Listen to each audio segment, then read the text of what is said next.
나이도 않고 소멸하지도 않고 허무도 아니고 영혼도 아니고 오는 것도 아니고 가는 것도 아니고 다른 것도 아니고 같은 것도 아니고 영기법을 가르치신 분 완전한 깨달음을 얻으신 부처님들 가운데 가장 훌륭한 사법자인 당신께 경의를 표합니다.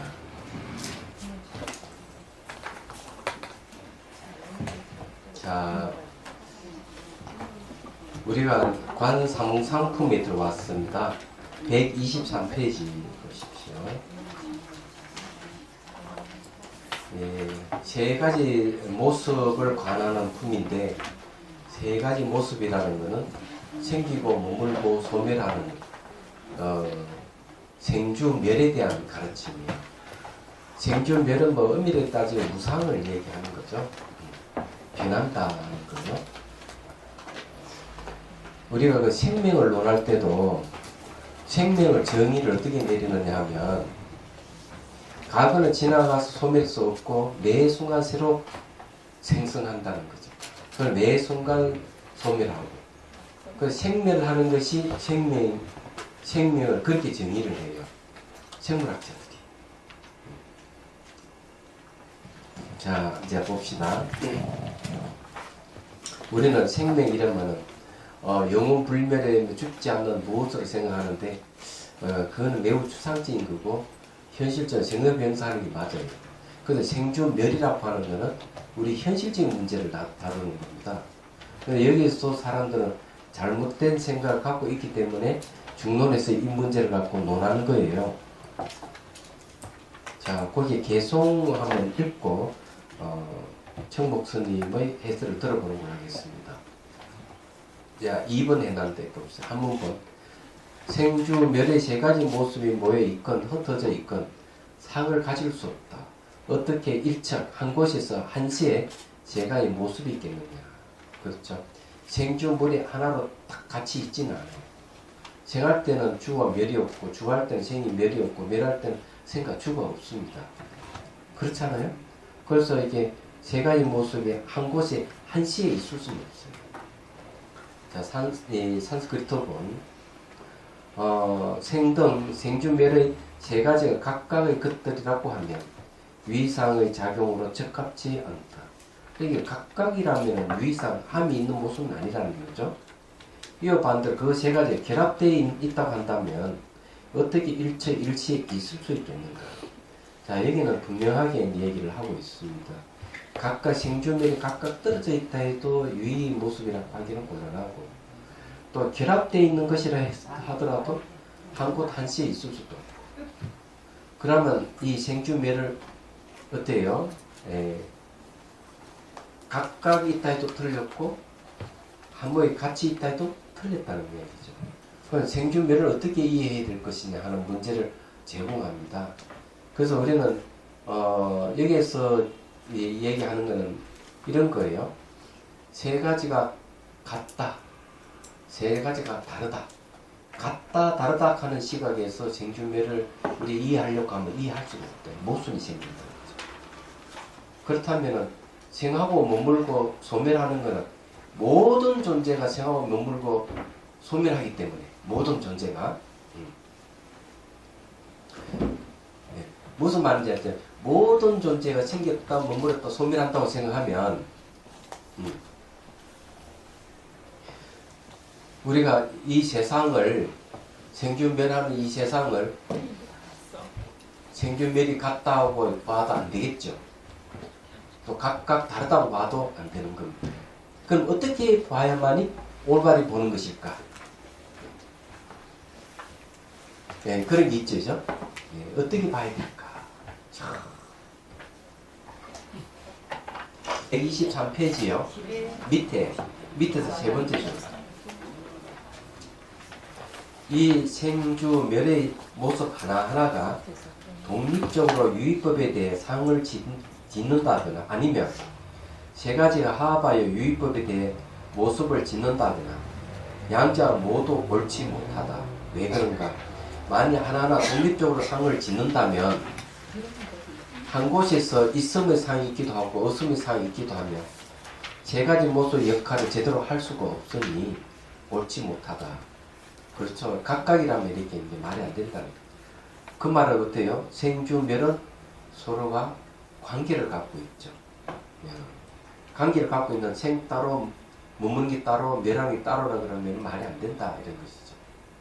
그러면 우리 이제 태어나는 거, 우리가 태어났잖아요. 좀 머물고 있잖아요. 죽는다 이러면은 생주멸은 서로 연결되어 있는데 태어나는 거 따로, 머물고 있는 거 따로, 죽는 거 따로 말이 안 되잖아요 이게. 그렇기 때문에 생주멸은 이렇게 각각 독립되어 있다고 얘기하면 말이 안 된다 하는 얘기예요. 자, 그 다음에 즉 생할 때는 주하거나 멸하는 게 없고 머물 때는 생기거나 멸하는 게 없습니다. 멸할 때는 생기거나 머무는 것이 없다. 그렇죠? 그렇기 때문에 이게 말이 안 된다. 반대로 만일 생하고 머물고 멸하는 것이 화합하는 것이라면 이 역시 옳지 못하다. 그 성격상 서로 위배되는 법이 어떻게 일시에 함께 하겠는데. 그렇죠? 태어나면서 머물고 태어나면 바로 죽는다는 거 없잖아요. 그죠? 안 되잖아요. 현실적으로 불가능한 게. 그래서 세 가지가 이렇게 합해졌다는 것은 말이 안 된다는 겁니다.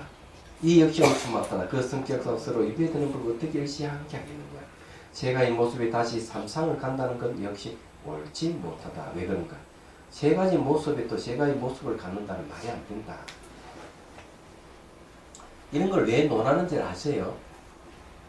왜 이런 이야기를 왜 하는지를 알아야 돼요. 세상을 바르게 봐야 되는데 바르게 보지 못하면은 문제가 생긴다는 걸 이야기하는 거죠. 이치 맞지 않는 말을 하고 생각하고 행동을 옮기게 된다는 거죠. 그렇게 됐을 때 나타나는 감정은 기본적으로 두 가지예요. 나타나는 감정은 욕심을 내거나 분노를 일으키는 거예요. 그건 그래서 이게 이제 그런 건 대개 대사에 고정되어 있다거나 분리되어 있다거나 스스로 존재한다는 생각 또 그런 믿음을 가지고 있는 사람에게 해당하는 거죠. 대개 이제 그런 걸 이제 고정되어 있거나 분리되어 있다고 보는 입장에서는 모든 것을 하나로 보거나 또는 모든 것을 이 부분적으로 다 분리되어 있거나 이런 생각을 가진 사람이에요. 그러니까 같다 다르다 하는 생각을 갖고 세상을 보는 사람이죠. 그래 같다 보는 사람이고 다르다고 보는 사람 이런 사람들은 다 잘못 보고 있는 거죠. 이 세상은 같은 것도 없고 다른 것도 없어요. 그래서 이 태어나고 머물고 죽는다 하는 이 세 가지가 다 같다고 하면 안 되는 거죠. 태어나면서 바로 머물고 죽고 하는 게 어디 있겠습니까? 그런데 이게 같다고 하면 틀린 거죠. 그 다음에 또 생하고 머물고 죽는다 하는 것이 각각 다르다고 한다면 그것도 이상한 거예요. 태어나고 다르고 몸으로 사는 거 다르고 죽는 게 다르다면 이게 말이 안 되지. 이선생활 마치 무와 같은 거 하면은 아버지와 아들 관계 똑같은데 아버지와 아들은 같다 하면 틀리잖아요. 다른데 또 다르다 하면 또 틀렸잖아요. 어떻게 또 다르다고 할 수 있습니까? 그러면 아버지와 아들의 관계를 어떻게 봐야 됩니까? 관계성으로 봐야지. 그걸 연기라는 거죠. 생주멸도 관계성으로 보는 것이지 같다 다르다고 보면 안 된다는 거죠. 그래서 같다 다르다고 보면은 좋아하면은 가지려고 싫어하면은 안 가지려고 하는 그런 마음이 생기죠. 그래서 물건이 보고 이것저것이 다 같이 보이고 이러면은 같다고 생각하는 사람, 또는 좋다고 생각하면 가지는 거죠. 예. 또 이게 세 가지가 안 좋다 생각하면 버리는 거죠. 누가 주려고 해도 안 가져간다고 그럴 거예요. 자꾸 맡기면 화를 내고 그렇겠죠. 근데 그런 거를 뭘 근거로 하느냐? 있다든지 없다든지 근거를 하거나 같다든지 다르다든지 근거를 하는 거죠. 자, 다르다 이러면은 좋으니까 다른 거와 비교해서 이게 좋다 이런 좋다는 감정이 생기는 거는 안 좋은 거하고 이렇게 분리시켜서 보는 거예요. 그렇기 때문에 그런 감정 이게 분리되어 있다고 보는 감정에서 그런 일이 일어나기 때문에 무가세는 분노를 일으킬 수가 있는 거죠. 얘기하자. 그러면은 안 된다. 자, 그 다음 봅시다. 자, 세 가지 모습이 다시 세 가지 모습을 갖는다는 것도 역시 옳지 못하다. 왜 그런가? 자, 한 문본. 만일 생하고 머물고 소멸함에 다시 함이 있는 상이 있었다면 그것은 무궁하게 계속되고 없다면은 생주멸은 위법이 아니다. 산스크리트어는 생주멸에 있어서 또 다른 위법의 상이 있다면 그와 같다면 무한 소급에 빠진다. 반대로 만일 없다면 그들은 생주멸은 위법이 아니다. 자, 여기서 말하는 이 무한 소급이라는 말을 썼거든요. 이 생주멸에 또 다른 유의법이 있다면 어떻게 되느냐? 생에도 뭡니까? 생주멸이 있고, 주의도 생주멸이 있고, 멸에도 생주멸이 있고, 그 다음에 또 그 생주멸 속에 또 생은 또 생주멸이 있고, 또 주의에 생주멸이 있고, 멸에도 생주멸이 있고, 계속 이렇게 계속 이렇게 무한 소급이 일어나는 현상이 생기는 거죠. 그래서 생주멸에서 또 다른 유의법이 있다 그렇게 얘기하면 안 된다 이거죠. 자, 그러면은 청목스님 말씀을 들어보죠. 만일 생하고 머물고 멸함에 다시 함이 있는 상이 있다면 생에는 다시 생이 있고 주가 있고 멸이 있게 됩니다. 그러면 또 이와 같은 생의 세 가지 모습은 다시 세 가지 모습을 갖게 됩니다. 그렇게 계속 세 가지 모습 계속 일어납니다. 그렇게 된다면 세 가지 모습을 갖는다면 끝이 없게 된다. 이 무한 속에 오래 빠진다. 그죠? 이 무슨 말인지 이해가 되죠? 생, 주, 멸이. 그럼 여기도 다시 생, 주, 멸이. 네. 여기도 다시 또 생, 주, 멸이. 여기 또 생, 주, 멸이. 이러면 계속 무한 소급이 된다. 이거죠. 주에도 무한 소급, 멸에도 무한 소급이 일어날 건데, 이거는 할수 없는 거죠. 예. 그 얘기를 좀 하고요. 그런 오래 빠진다.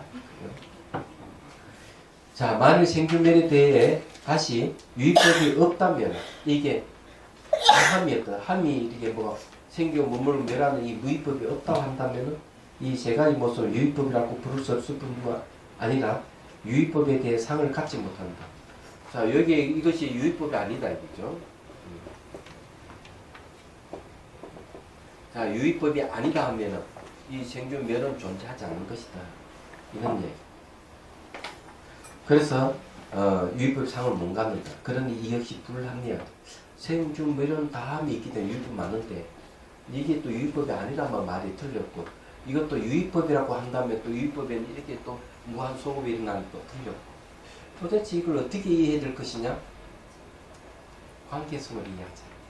생기물은 서로 상호 관계를 갖고 있지. 그 자체의 어떤 뭐 유의법이 따로 있다든지 없다든지 하는 것은 잘못됐다.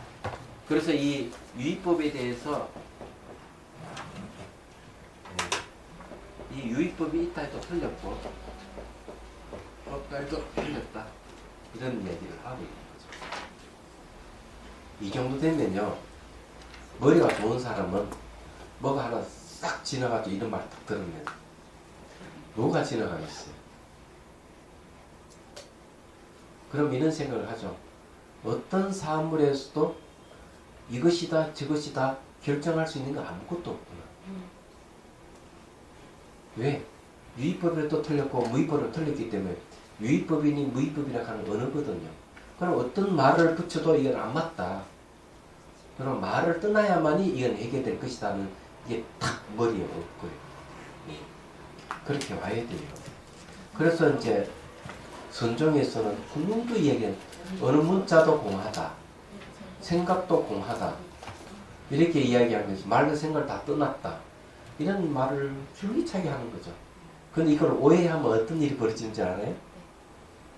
그러면은 경전도 어느 문자를 이제 보지 말아야 됩니다. 그죠? 어록이나 논수도 보지 말아야 됩니다. 그럼 요까지는 괜찮아. 그 다음에 하면은 말도 하지 말아야 된다. 말도 어느 문자니까. 그 다음에 생각하지 말아야 된다. 이까지 가거든요. 그러면 어떻게 됩니까? 예? 그럼 이상해지는 거예요. 자, 그래서 이런 게 이제 뭐를 얘기하는가? 뭐 무분별이잖아요.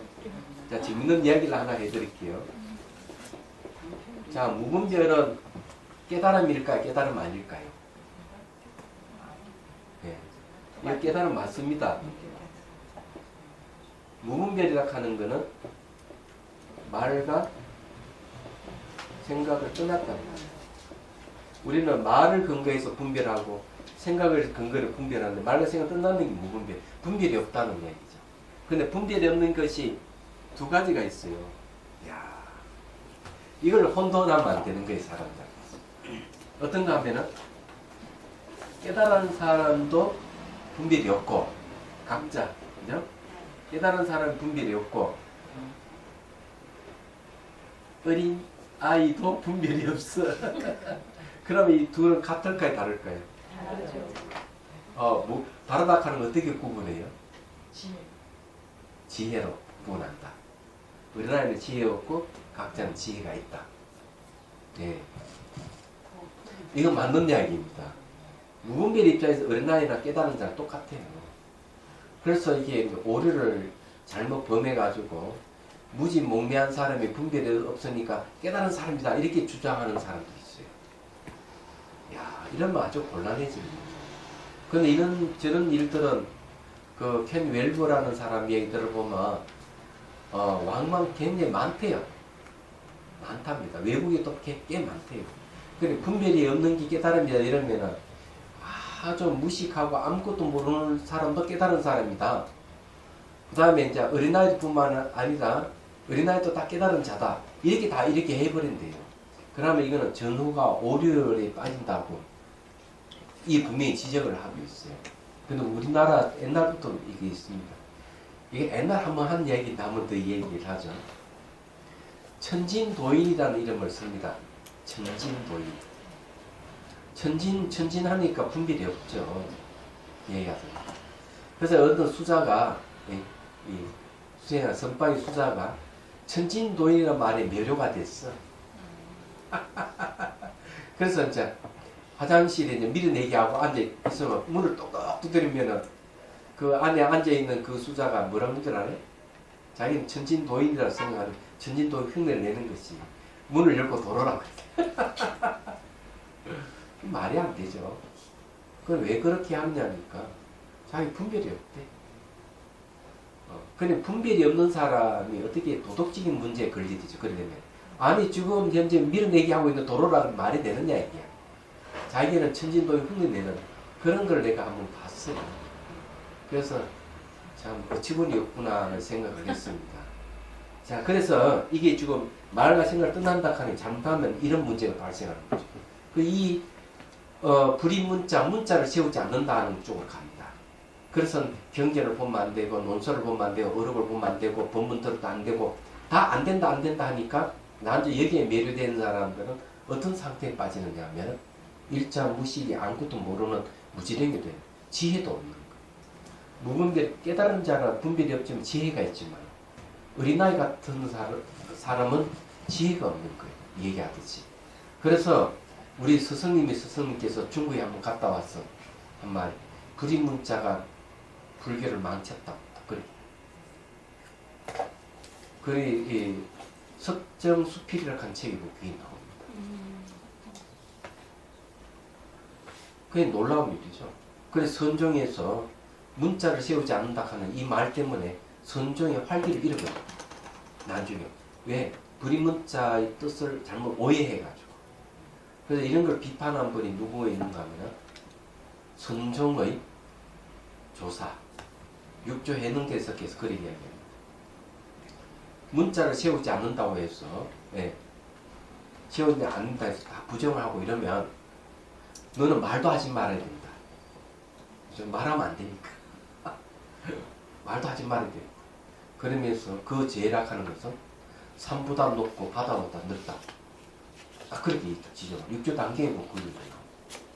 그래서 우리는 이 공부를 하다 보면 잘못하다 보면 말과 생각을 떠나는 세계를 들어가다 보면은 그것이 깨달음 세계는 분명하지만 말과 생각을 떠난 이게 무분별이니까 분별이 없는 사람은 무조건 찬양해서는 안 된다.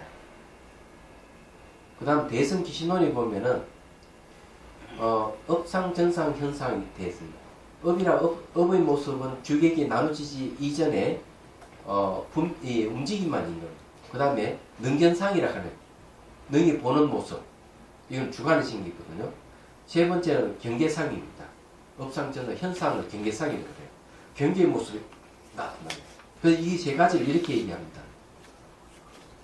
주객이 나눠지기 이전에 마음이 움직이기 때문에 이 움직임을 의지해서, 움직이는 망념을 의지해서 보는 마음이 생기고, 보는 마음을 의지해서 경계가 나타납니다. 그런데 이 세계는 분별이 없는 세계다. 그건 놀라운데, 이거는 뭘 얘기하나, 아주 미세한 문명의 모습이다. 불과 깨있지 못한 모습이다. 이렇게 얘기하는 거죠. 그래서 깨달음 사람의 마음도 분별이 없고, 이렇게 무지에 빠져 있는데도 분별이 없어요. 그래서 이 두 가지를 잘 가려내는 안목이 필요해요. 얘기하자면. 확실히 뭐 여러분들이 뭐 세속생활 하면서 그게 무슨 필요하겠느냐 이러지만 혹 모르잖아요. 예. 혹시 사기꾼이 도인 행세를 하면 순간 분별이 없다 이렇게 할 수도 있으니까. 그리고 홀리면 뭐 배추파리 갖다 바치는 이상한 일이 벌어지잖아요. 제가 능경 때 그 얘기 했잖아요. 저게 뭐고, 이건 원통을 잘 이해하고 실천할 수만 있다면 천도 지내고 뭐 구경시식하고 이런 일이 없어진다 얘기했죠. 분명히 얘기했습니다. 근데 그러지 못하니까 귀신 시이는 사람이 생겨서 구경시식하고 천도하는 일이 벌어지는 거예요. 그건 수준 낮은 일이라는 거죠. 수준이 높으면 그런 일이 없는 거거든요. 그건 마찬가지다고 얘기를 할 수 있습니다. 이런 경우는 수준은 아주 밑바닥에 있는 수준과 아주 높은 수준이 너무나 똑같기 때문에 분별할 수 있는 능력이 없으면 헐긴다 이거지. 예. 자, 이제 이상하게 말과 생각 끝난 이야기를 하다 보니까 엉뚱한 쪽 같습니다. 예. 자, 125페이지. 묻다. 그때는 세 가지 모습이 무한 속으로 오래 빠진다고 하지만 그렇지 않다. 생중멸은 비록 유의법이긴 하지만 무한 소급에 오래 빠지지는 않는다. 왜 그런가? 자, 이 사람이 이제 묻는다고 하는 거는 또 이제 어떤 외도가 이렇게 묻는다고 보면 돼요. 무한 소급 안 빠져! 하고 주장을 하니까 그 이유를 설명하는 거죠. 자, 생생의 생한 바는 저 본생을 생하고 본생의 생한 바는 다시 생생을 생한다. 생생의 생한 바 하는 말 있죠. 생이 또 생이 나오고 또 그 생에서 이제 본생을 생하고 본생에서 생한 바 다시 생생이 된다. 이런 말은 이게 무슨 말인지 잘 모르시죠? 자, 무한소급을 다시 한번 얘기해 보죠.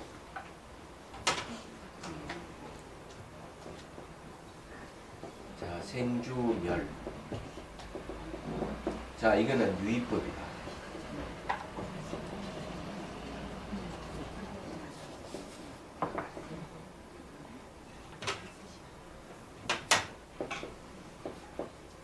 유의법이다.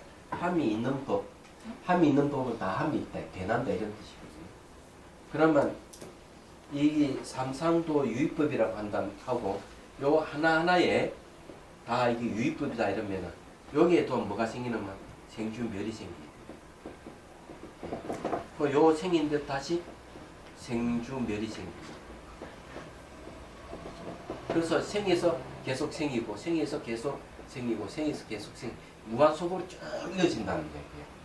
그럼 요 생은 뭐예요? 요 생은 본생이죠. 본생. 원래 생한 거고 요 본생에서 요 생생은 요 두 개 계속 생생하는 게 생생이라는 거예요. 네?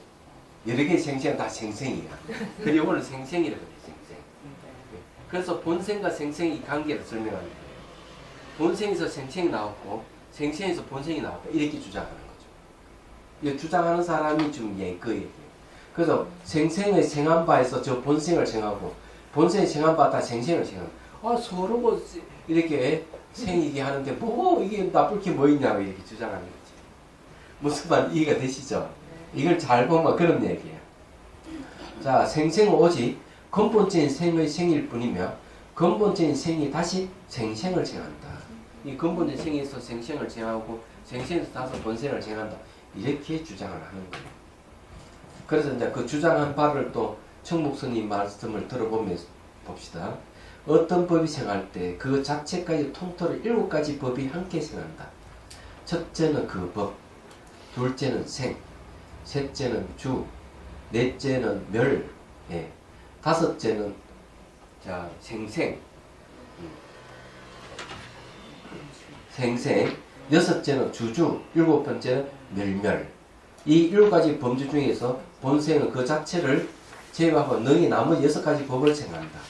그리고 그 중에서 생생이 능히 본생을 생하고 본생이 능히 생생을 생한다. 그러면 생주멸의 3가지 모습, 비록 유의급이긴 하지만 무한 소급에 빠지지 않는다. 자, 이건 제가 설명하면 이런 얘기. 이 사람들 참 할 일 없이 이런 것만 생각하고 있는 거야. 네?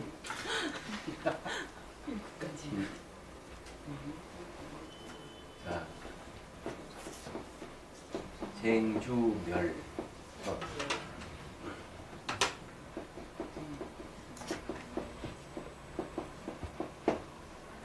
자, 여기에도 생주멸. 네? 여기에 다시 생주멸. 여기 다시 생주멸. 네. 이렇게 계속 가는 거죠.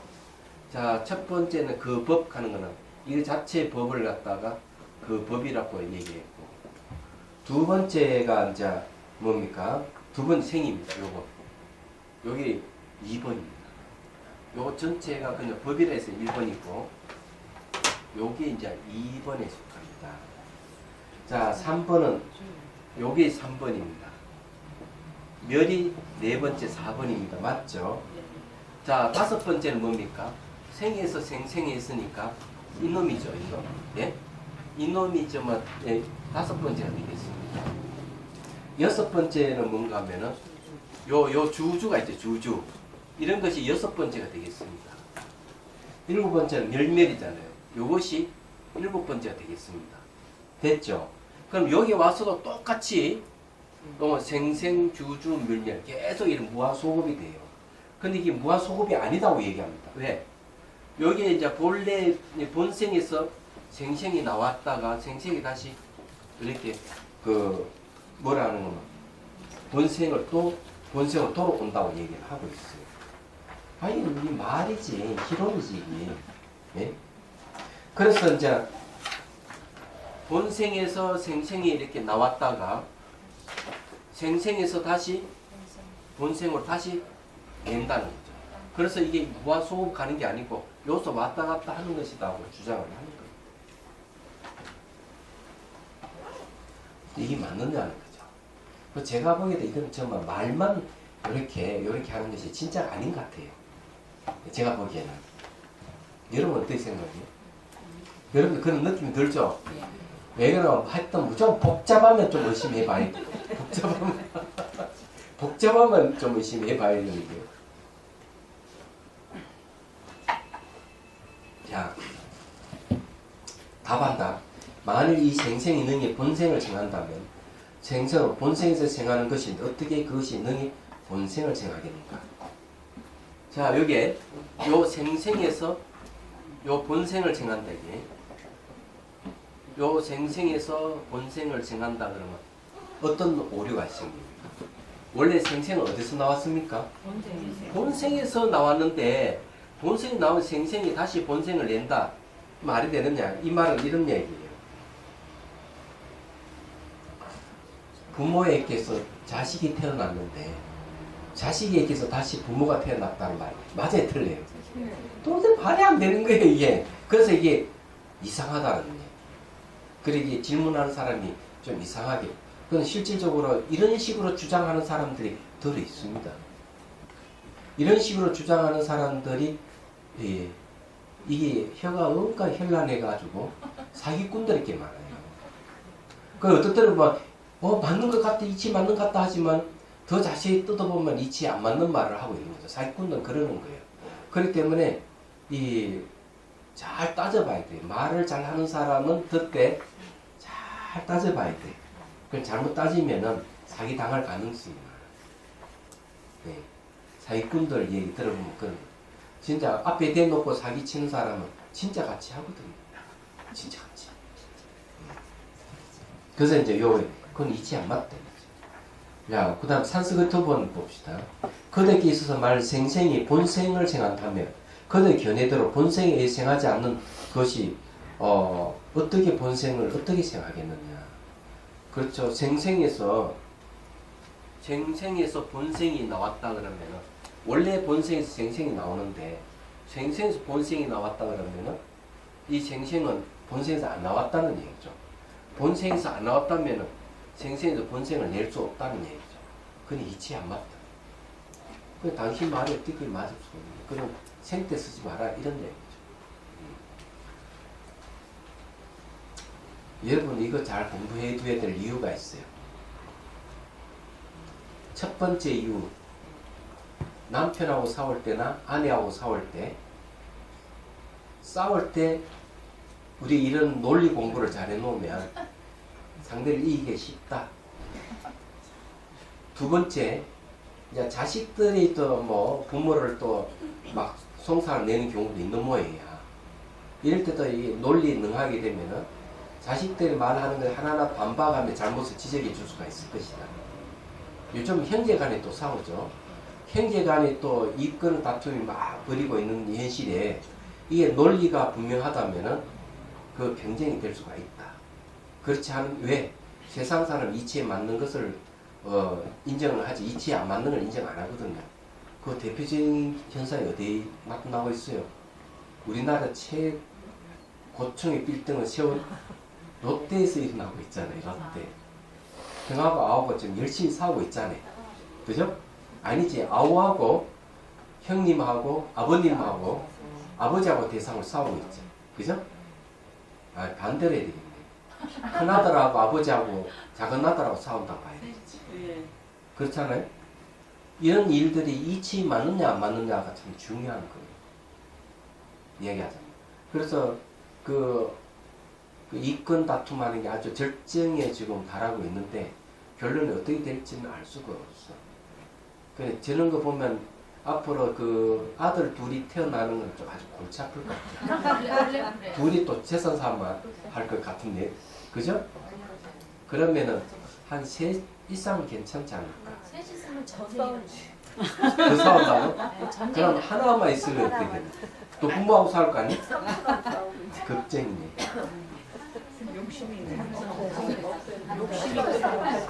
예, 그러니까 뭐가 필요하냐면은 도덕 교육이 아주 필요해요. 도덕적인 거. 예절이 필요하고요. 두 번째는 뭔가 하면은,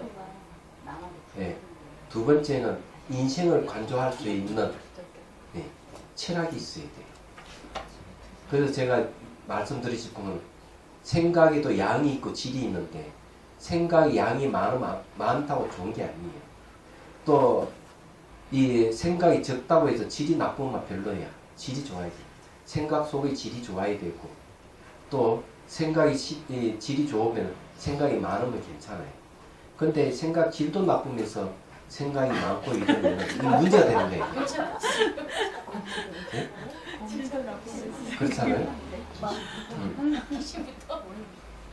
그래 지금 제가 이런 거 보면서 그런 생각 딱 듣습니다. 자, 그 다음 봅시다. 청목선생님 말씀 들어보죠. 만일 이 생생이 능히 본생을 생한다면 이런 생생을 본생으로부터 생한다고 말하지 못하는데 왜 그런가? 생생은 본생에서 생한 것인데 어떻게 능히 본생을 생하겠는가? 다시 설명해보자. 요 쉽게 말하면 부모로부터 자식이 태어났는데 자식이 어떻게 부모를 태어나게 할 수 있겠느냐? 말이 안 된다. 이런 얘기예요. 그래서 요즘은 저게 잘 알다시피 말년을 편안하게 보내려면 재산을 일찍이 자식에게 넘겨주면 안 된다는 게 보편적인 거예요. 예. 자식이 너무 사랑스러워서 아부하면 정말 재산 홀랑 넘겨줬다가는 낭패를 볼 경우도 있다. 그래서 혹시 재산이 없더라도 죽을 때까지 재산이 많은 것 같이 위장하는 것이 좋다. 뭐 신문이 났더라고 그게 신문이. 그래 자식이 죽을 때가 봉양을 잘한다 이거지. 말하자면 그런 이야기가 들리는 것 자체가 참 슬프다 하는 이야기죠. 생각의 이 질이 이 수준이 낮으니까 그런 얘기 나오죠. 대학 다시 설명해 보자. 자, 127페이지로 넘어옵니다. 한문본 만일 이 본생이 능히 생생을 생한다면 그것은 옳지 않다. 본생은 그것에서 생하는 것이라고 했는데 어떻게 생생을 생하겠는가? 산스크리트본 거대의 의견들은 만일 본생에 의해 생하는 것 그것이 본생을 생하게 한다면 어떻게 그 생생에 의해서 생하지 않는 그 생이 그 본생이 그것 생생을 생하게 할 것인가? 그건 있을 수도 없다. 여기서 이야기하는 내용 앞에서 우리 이야기하는 그냥 반복하는 겁니다. 본생에 의해 가지고 이 생생이 생겼기 때문에 생생에서 본생이 생길 리가 없다. 부모가 자식을 낳았다면 자식이 부모를 낳을 수는 없다. 이 얘기를 좀 반복하고 있는 겁니다. 산스크리트 청목선님의 해설을 들어보죠. 만일 본생이 능히 생생을 생하는 것이라면 이런 본생은 생생에서 생한다고 말하지 못. 본생 생생에서 생한다고 말하지 못한다. 왜 그런가? 이런 본생은 생생에서 생하는 것인데 어떻게 능히 생생을 생하겠는가? 그 본생이 생생에서 생해버리기 때문에 본생이 생생을 생한다는 것은 말이 안 된다. 또 생생이라는 법은 응당 본생을 생해야 하는데 지금 생생은 본생을 생할 수가 없다. 생생이 스스로 실체가 없는데 어떻게 본생을 생하겠는가? 그러면 본생은 생생을 생할 수가 없다. 자, 여기서 이야기하는 말은 뒤에 뒷구절은 뭔가 하면은 생생이 스스로 실체가 없다고 했어요. 생생이 왜 스스로 실체가 없는가 하면은 생생에서 본생을 낸다고 한다면은 그건 실체가 없는 겁니다. 본생에서 생생이 나오는데 생생이 다시 본생을 내기 수는 없기 때문에 이 생생은 실체가 없대. 그건 실체가 없는 이 생생에서 본생을 어떻게 생하겠느냐 얘기죠. 그래 본생을 생하는 생생은 있을 수가 없다면은 본생에서 그런 생생을 낼 리가 없다. 그죠? 생생이 본생을 내는 이런 생생을 본생이 생할 리가 없다. 그래서 본생은 생생을 생할 수가 없다. 이렇게 결론이 나는 겁니다. 근데 이런 건 윤리적으로 폐준입니다. 예. 그렇잖아요. 자식이 부모로부터 태어났는데도 불구하고 자식이 막 사람들이 얘기하는 부모를 내가 낳았어 이렇게 주장을 한다. 이러면 그 부모 입장에서 저런 자식을 내가 왜 낳아? 나올 리가 없어! 이렇게 얘기하는 거예요. 딱 그런 이야기예요, 이게. 그러니까 세상 사람들은 곧잘 이렇게 전도된 생각을 하는 거죠. 자식이 부모를 낳았다고 막 두드러는 사람 잘 찾아보면 분명히 있습니다. 그럼 그런 사람들 사기꾼이라고 보면 틀림없어요. 본인도 그게 아니라고 알면서 주장하는 그런 이유는 국회일 수도 있어요. 국회일 수도. 예. 의원들도 막 그런 주장하는 경우 많이 있어요. 제가 얘기하는 거는 뭐 이치에 안 맞는 말을 하는 사람 많다 이게야. 국회에서도 이치에 안 맞는 사람 말을 하는 사람 많아요.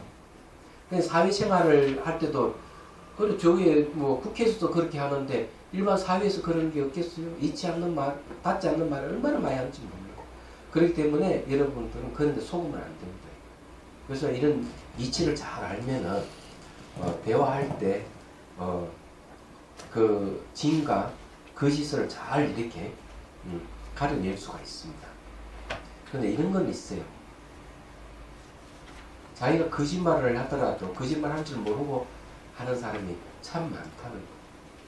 이치 않는 말을 하면서 이치 맞는 말을 한다고 생각하는 사람 참 많다는 거예요. 예. 근데 그런 사람 사기꾼은 아니에요. 어리석어서 그런 거예요. 사리 분별하는 능력이 약해서 일어나는 현상이니까 그런 걸 잘 봐줘야 됩니다. 자기도 그럴 수가 있으니까. 자, 그 다음에 묻는다. 이 생생이 생하는 순간 본생도 먼저도 아니고 나중도 아닌 상태에서 능히 본생을 생한다. 이것도 이 주장하는 사람 계속 이거 물고 늘어지는 거예요. 아니다. 생생이 생하는 순간에는 본생보다 먼저가 아니고 나중도 아닌 상태에서 본생 생해 하고 또 주장하는 이치 안 맞는 말 또 하는 겁니다. 자, 즉 생생이 생하는 그 순간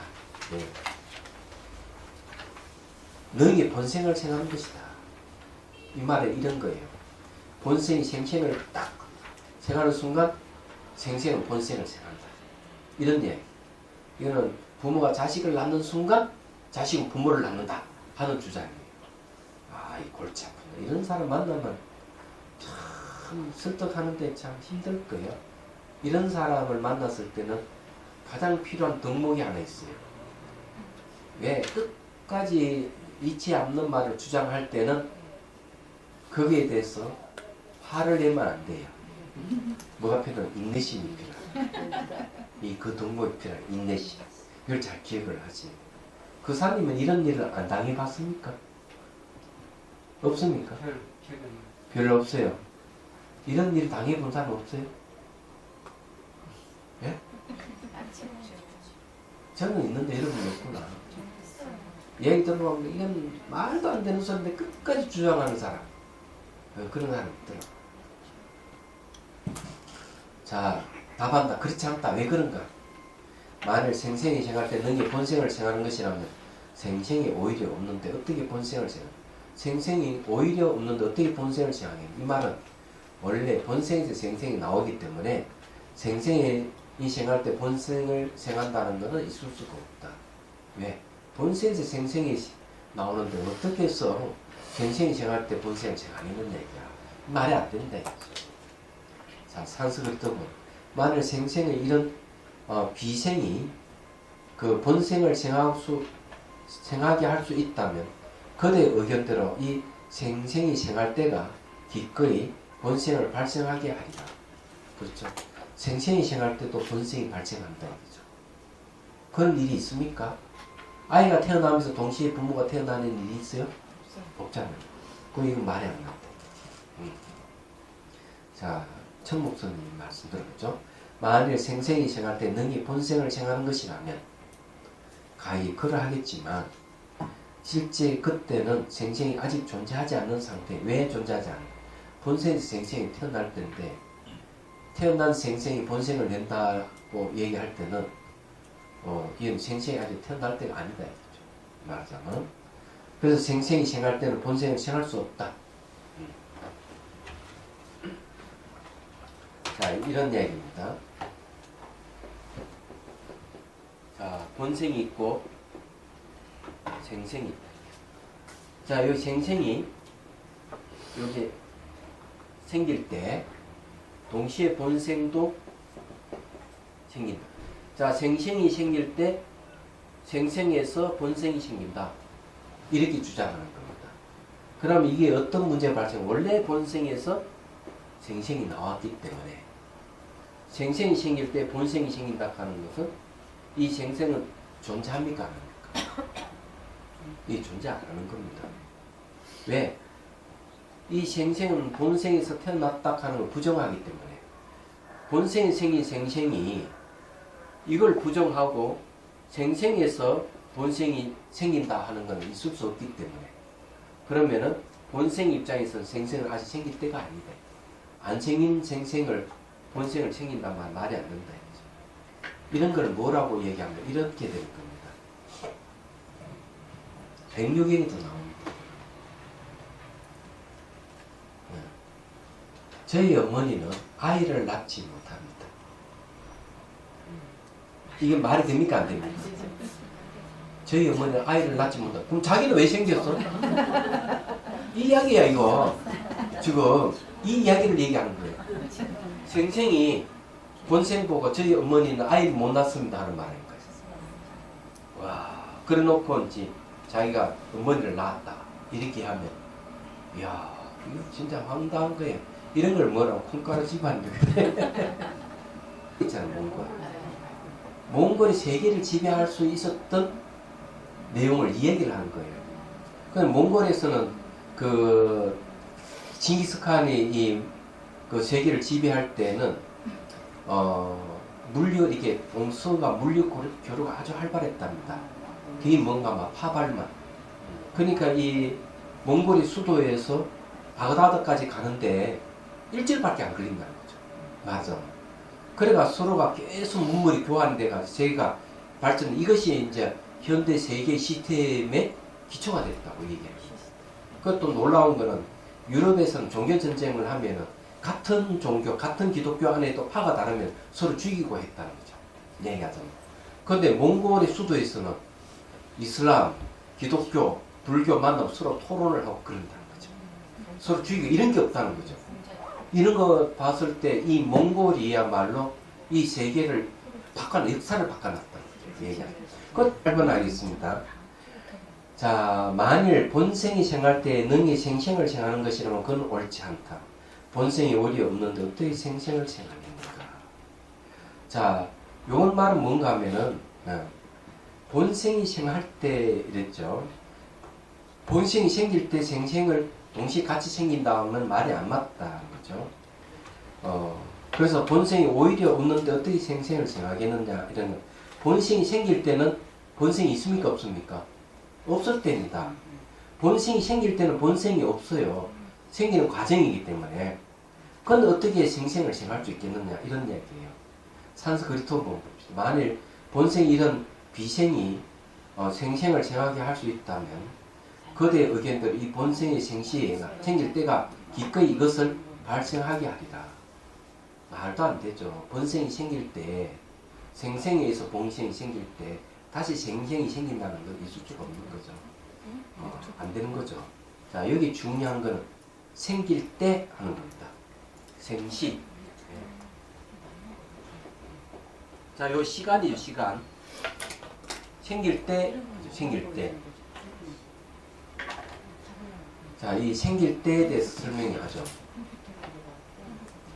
생길 때라 하는 말은 뭔가 하면은 300km로 달리는 KTX와 같다.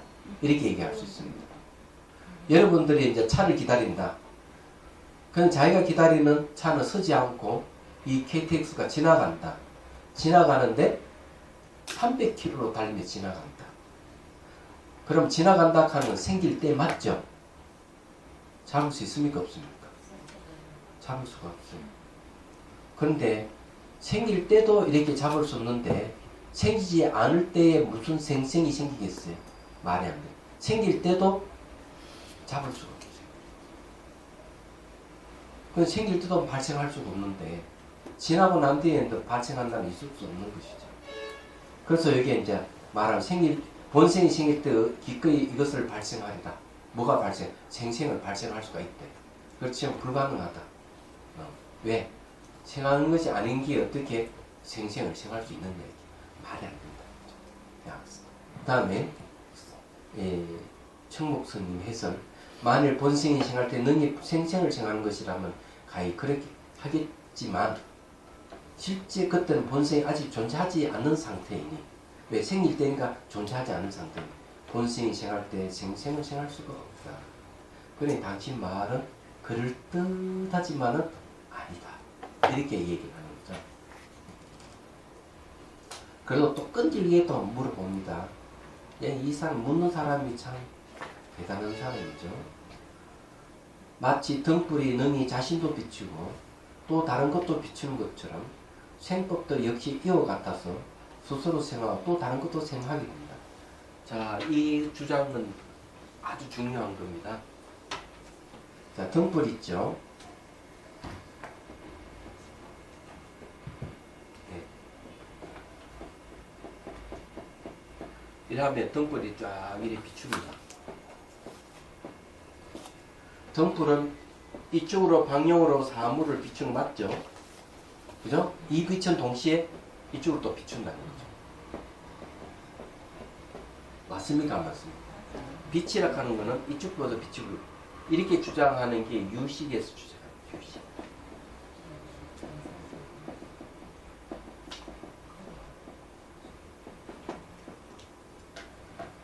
근데 수행 현상으로 보면은 이와 비슷한 현상이 생기는 건 사실입니다. 이게 부정할 수는 없어요. 사실이에요. 그렇지만 이치는 안 맞습니다.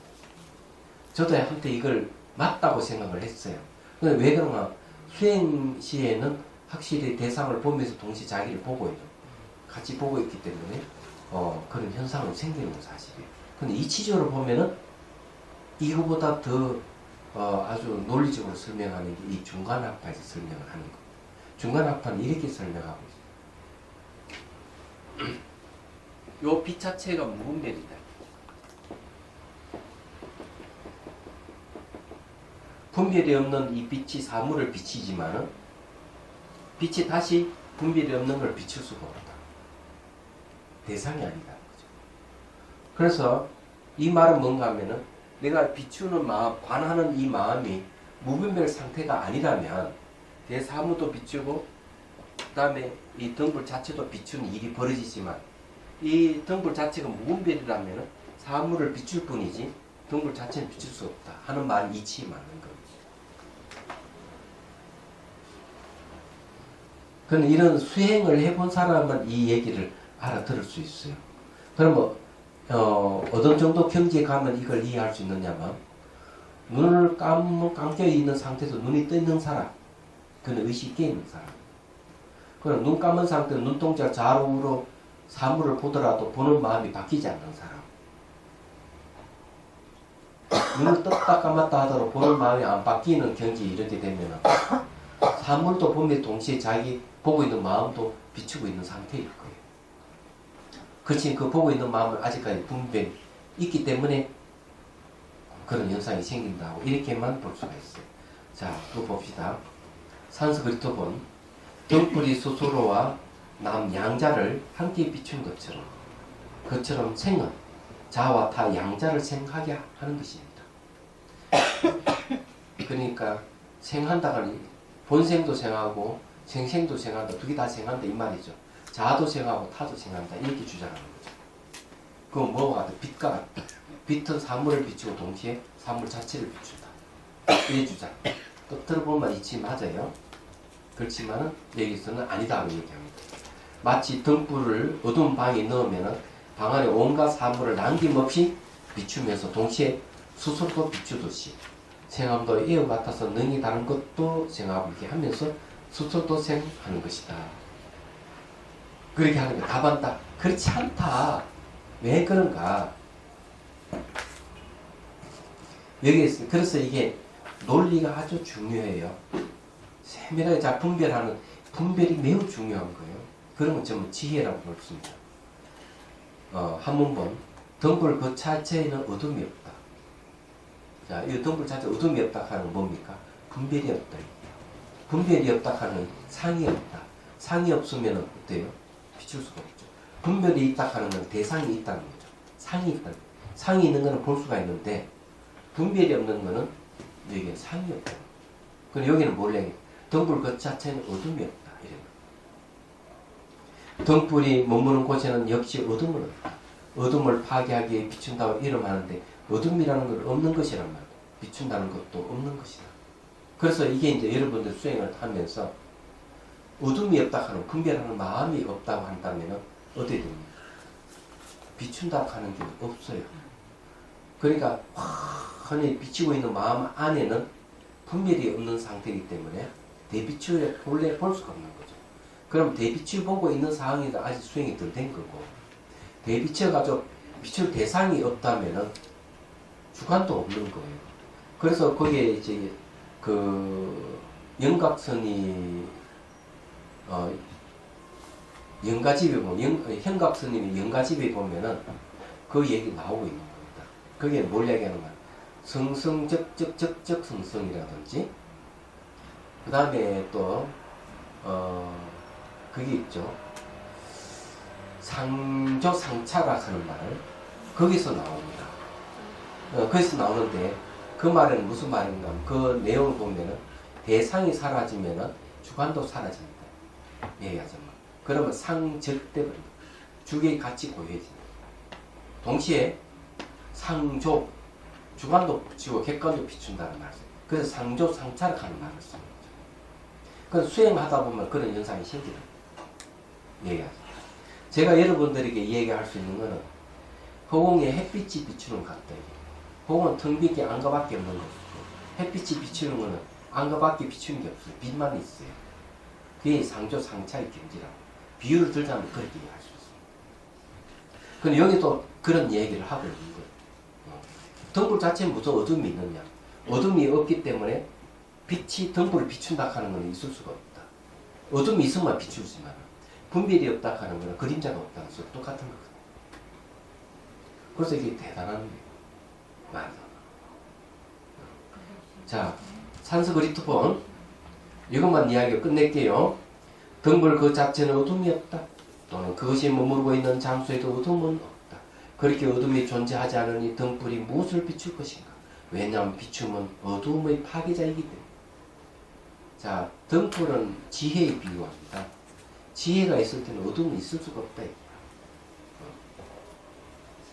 자, 그 다음에 청국스님 말씀. 등불 그 자체는 어둠이 없다. 밝음이 미치는 장소에도 역시 어둠은 없다. 왜냐하면 밝음과 어둠은 서로 위배되기 때문이다.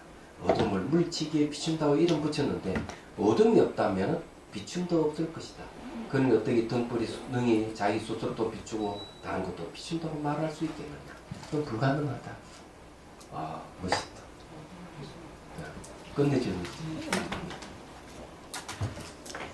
그래서 이게 허공에 햇빛만 있을 때는 그 안에는 햇빛만 있지 다른 건 없는 거거든요. 마찬가지예요. 깨달음을 이제 얻을 때는 보여지는 공성과 공성을 보는 지혜 이 두 가지가 상대적으로 비추고 있지만 물에 물을 타면은 경계가 없듯이 공과 지혜 사이에 경계가 무너져 버렸을 때 법신을 얻는다. 그게 깨달음이에요. 또 지신, 지혜의 몸을 얻는다. 이렇게 하기도 합니다. 자, 공은 깨치기 직전까지는 공을 눈으로 확인할 수 있는 경지에 갑니다. 그 확인할 수 있는 건 지혜입니다. 근데 잘 생각하면 지혜의 내용이 먼저 공성이에요. 그렇기 때문에 공과 지혜는 경계가 없는 거죠. 그런 상태를 뭐라 하는가 하면 공공이라고 해요. 공공. 그리고 뒤에 공이 뭐냐면 지혜입니다. 그래, 지혜의 내용이 공이라는 뜻이에요. 그래, 이 공공 상태가 바로 깨달음입니다. 굉장히 어려운 이야기지만 별로 어렵지도 않은 내용이에요. 질문 있으면 하십시오.